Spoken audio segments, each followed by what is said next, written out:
Le cerveau humain, que beaucoup considèrent comme l'organe le plus complexe qui existe, est une véritable merveille de la nature et pour beaucoup une création divine de Dieu.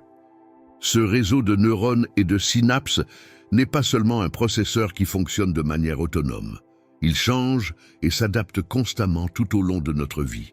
La neuroplasticité, qui est la capacité du cerveau à se réorganiser en créant de nouvelles connexions, montre que le cerveau n'est pas figé, même après l'enfance. Cette flexibilité nous rappelle la grâce et la miséricorde de Dieu, qui nous offre des opportunités de grandir, de changer et de trouver la rédemption. De nombreuses personnes, à travers les âges, croient que le cerveau est le lieu où réside l'âme, étant le point de connexion entre notre vie ici-bas et le divin.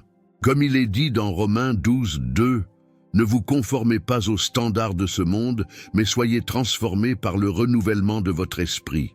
Ainsi, vous serez capable de discerner la volonté de Dieu, ce qui est bon, agréable et parfait. » Imagine que le cerveau est comme une route en construction constante. Il ne cesse de changer et de s'adapter, et cela nous amène à réfléchir. Est-ce que ces changements sont des canaux par lesquels Dieu nous envoie ses messages? Si nous avons été créés à l'image de Dieu, cette capacité de transformation pourrait être un reflet de sa propre nature dynamique. Au fur et à mesure que nous traversons des expériences et que nous apprenons, notre cerveau se réorganise. Et qui sait, peut-être que dans ce processus, nous affinons notre connexion avec Dieu, recevant plus de sagesse et de guidance, comme si nous ajustions la radio pour mieux capter sa voix. Dans les textes anciens, comme les Védas, la Torah et le Coran, il est beaucoup question de transformation, de renouveau et de quête de sagesse. La manière dont notre cerveau change et s'adapte semble parfaitement en phase avec ces enseignements.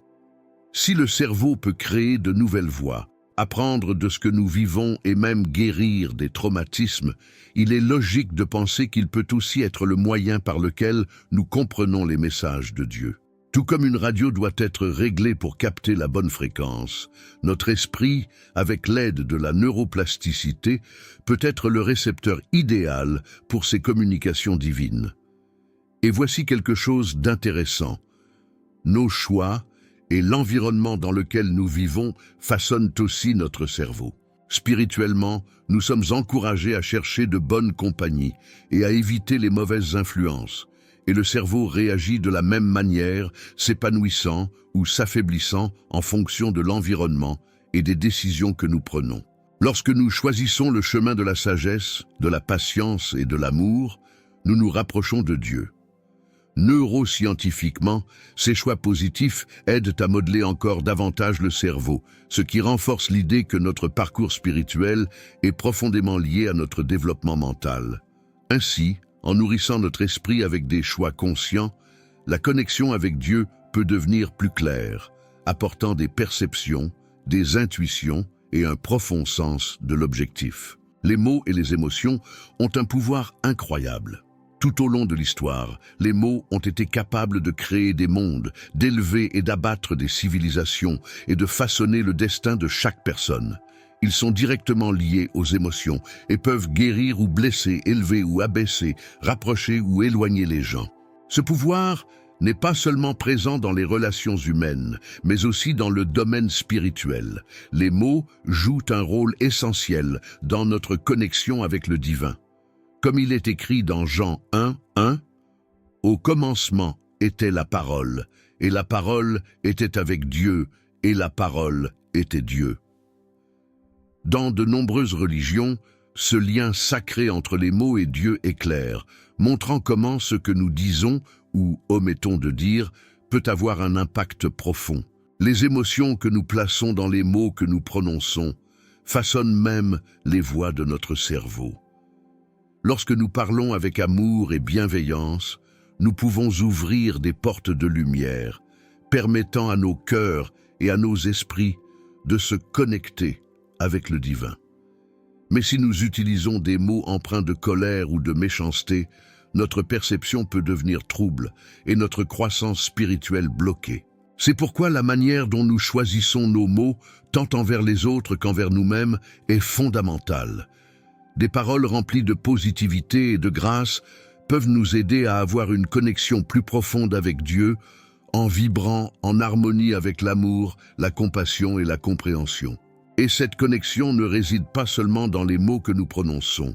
Nos émotions influencent également notre spiritualité. Le cerveau, en particulier la partie qui gère les émotions, réagit constamment à ce qui se passe autour de nous.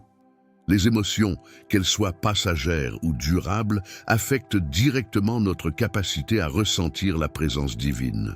Un cœur rempli de ressentiment ou de colère peut avoir du mal à trouver la paix et le réconfort. Mais un cœur en paix, même au milieu des défis, reste ouvert à cette communication divine. Parfois, la vie nous apporte des moments difficiles. Et dans ces moments-là, il est important que tu te calmes pour écouter les murmures de Dieu. Lorsque tu parviens à apaiser les tempêtes en toi, ton cœur devient plus ouvert pour recevoir ces messages divins. Et c'est là que quelque chose d'essentiel entre en jeu, nos mots et nos émotions sont liés. Ce que tu ressens influence ce que tu dis, et ce que tu dis affecte ce que tu ressens. Les anciennes Écritures nous mettent en garde contre le danger de parler sans réfléchir, et les neurosciences montrent également comment les mots impactent notre bien-être. Lorsque tu te sens tenté de dire quelque chose sous l'impulsion du moment, souviens-toi que les mots n'affectent pas seulement ceux qui les entendent, mais aussi celui qui les prononce. Dans ces moments-là, chercher l'orientation de Dieu peut t'aider à trouver la clarté et à maîtriser tes réactions. Le psaume 19, verset 14 dit « Que les paroles de ma bouche et les méditations de mon cœur soient agréables à tes yeux. » Cela nous montre à quel point nos mots et nos émotions sont profondément liés à notre quête de plaire à Dieu.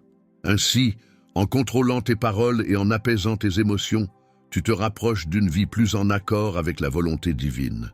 Notre cerveau possède une incroyable capacité à s'adapter et à grandir tout au long de la vie.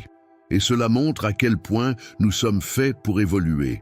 Cette capacité, appelée neuroplasticité, ne révèle pas seulement comment nous pouvons apprendre et changer, mais elle nous donne aussi un aperçu du plan divin qui guide notre cheminement. Cette croissance, tant spirituelle que mentale, nous rapproche de Dieu. Au cœur de cette marche se trouve une loi simple. Tout ce que nous faisons, pensons ou ressentons a une conséquence. Ce principe n'est pas seulement physique, mais aussi spirituel. Chaque action, pensée ou émotion laisse une empreinte dans notre cerveau, créant de nouveaux chemins ou renforçant ceux qui existent déjà. Et sur le plan spirituel, cela nous rappelle notre responsabilité de semer des graines de bonté, de compassion et d'amour, car ces actions attirent les bénédictions et la guidance de Dieu. Le cerveau a une incroyable capacité à s'ajuster en fonction des expériences que nous vivons. Cela se reflète dans des proverbes anciens tels que « Celui qui marche avec les sages deviendra sage » et « Ne t'associe pas à ceux qui s'emportent facilement ». Ces enseignements montrent que, tout comme le cerveau change en fonction de ce que nous vivons, nous sommes également façonnés par ceux qui nous entourent. Dieu nous conseille de rester proches des influences positives, afin que nous puissions grandir spirituellement. Un autre point important est le pouvoir de nos choix. Chaque décision que nous prenons, qu'elle soit petite ou grande, façonne notre cerveau et notre chemin de vie. Et sur le plan spirituel, cela est encore plus profond. Dieu nous a donné le libre arbitre pour faire des choix qui nous rapprochent de lui ou nous en éloignent. À chaque choix, nous avons l'opportunité de suivre la voie qu'il nous enseigne ou de nous en écarter. Tout dépend de la manière dont tu choisis d'avancer. La vie est pleine de choix, et souvent nous sommes attirés par des plaisirs éphémères. Mais quand tu reconnais que le fait de choisir est un don de Dieu et que tu utilises ce don avec sagesse, ta vie spirituelle devient plus riche et plus épanouie. Ton cerveau a une capacité incroyable de croissance. Il ne cesse de s'adapter et de créer de nouveaux chemins. Cela ressemble beaucoup à ta quête spirituelle, où apprendre et s'améliorer constamment t'aide à mieux comprendre Dieu. Chercher la connaissance, que ce soit dans les Écritures ou dans les études, montre ton désir d'explorer les mystères de la vie. Tout comme le cerveau peut générer de nouvelles cellules, ton âme peut aussi se renouveler. Dieu, dans sa miséricorde, t'offre le pardon et la possibilité de recommencer en laissant derrière toi les erreurs du passé. Cette grâce divine, combinée à la capacité du cerveau à s'adapter, montre que les possibilités de croissance, tant personnelles que spirituelles, sont infinies. Bien sûr, cette croissance ne vient pas sans défi.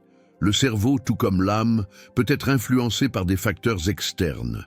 Il faut rester vigilant et faire des efforts pour ne pas s'écarter du bon chemin. Parfois, quand un rêve semble impossible, le cerveau peut rediriger son attention vers autre chose. Spirituellement, cela signifie que, lorsque tu fais face à une porte fermée, Dieu ouvre souvent une fenêtre. Chaque nouveau chemin apporte ses propres leçons et opportunités de croissance. De plus, le concept de choc pour le développement du cerveau, comme des moments intenses qui stimulent sa croissance, reflète les défis que nous rencontrons dans la vie.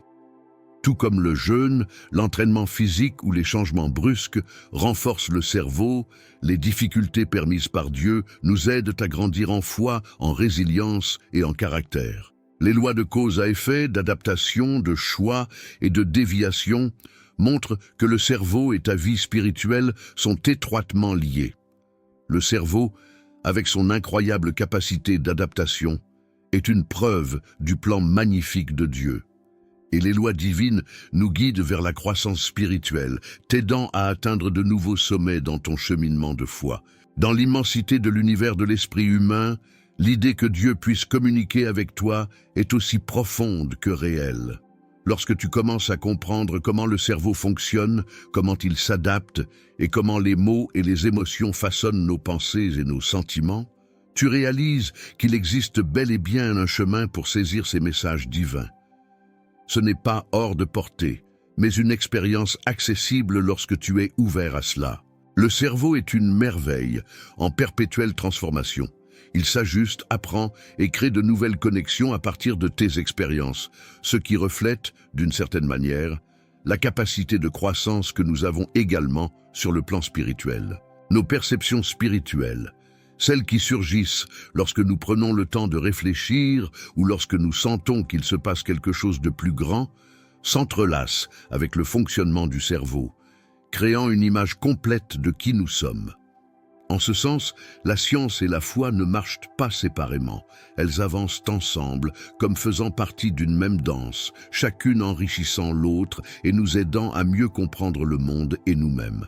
Parfois, les messages divins peuvent apparaître de manière inattendue, que ce soit à travers une parole prononcée par quelqu'un à un moment particulier ou même dans le silence, lorsque tout autour de toi semble chaotique.